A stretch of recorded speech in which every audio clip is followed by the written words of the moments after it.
want to get everything from nature, but we find in the long run that nature takes everything from us, depletes us and casts us aside. ప్రకృతి నుండి అన్నింటినీ పొందాలని అనుకుంటాం, కానీ ప్రకృతి మన సర్వస్వాన్ని సంగ్రహించి శక్తిని పూర్తిగా హరించి పక్కన పారేస్తుందని చివరికి తెలుస్తుంది. Nature must be fall at your feet, and you must trample on it and be free and glorious by going beyond.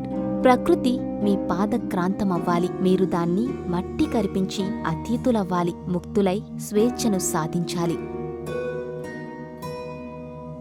Nature wants us to react, to return, blow for blow, cheating for cheating, lie for lie, to hit back with all our might. It requires a super divine power not to hit back, to keep control, to keep unattached.